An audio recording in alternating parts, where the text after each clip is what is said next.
Je viens de publier ma romance lesbienne sur Wattpad. Pour l'instant, vous avez seulement le premier chapitre de Fossa Historia disponible sur Wattpad, mais je compte bien poster un chapitre par semaine. En gros, je viens tout juste de commencer à écrire ce roman qui est une sorte de dystopie fantaisiste avec une romance saphique, et j'ai envie en fait qu'au fur et à mesure que j'écrive ce roman, puisque là il y a que le premier chapitre d'écrit qui est donc celui qui est publié, j'ai envie qu'au fur et à mesure que j'écris ce livre, eh bien il soit lu, que j'ai des retours dessus. En fait, je me rends compte, ça fait plus de 12 ans que j'écris, et j'écris dans mon coin sans jamais être lu, et là j'ai envie d'être lu en même temps que j'écris, pour pouvoir savoir si mon histoire tient la route, voir si mes personnages sont assez humains pour faire partie de ce roman, et avoir vos retours en même temps que moi j'écris. Donc voilà, la solution la plus simple que j'ai trouvée pour être lu en même temps que j'écris, eh bien c'est de publier un chapitre par semaine sur Wattpad. Vous, ça vous permet de lire mon histoire gratuitement, et moi je peux poster au fur et à mesure que j'écris. Bon, quand même, je vais vous faire un petit résumé de mon histoire pour vous donner envie de la lire. Donc Fossa Historia, c'est l'histoire d'Elea qui est née en 2101, et vu que c'est une dystopie, au lieu d'aller vers l'avant, la société allait aller à reculons. Donc c'est super fun, mais Elea, il faut savoir, quand elle avait 3 ans, il y a Fossa Historia en Irlande qui a été découvert. C'est donc un endroit caché dans une montagne sous la terre où il y a, eh bien je vais pas vous dire ce qu'il y a dans Fossa Historia, il faudra lire l'histoire pour le découvrir. Et donc Elea, elle se retrouve à aller à Fossa Historia avec sa copine qui est chercheuse. Sauf que sa copine Talia l'a emmenée avec elle dans ses recherches afin de se rabibocher vu que ça va plus du tout dans leur couple depuis quelques mois. Donc eh bien elles ont l'espoir toutes les deux de se retrouver dans Fossa Historia.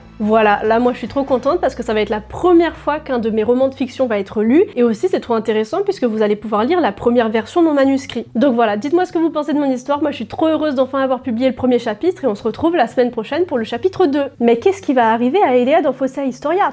Réponse la semaine prochaine.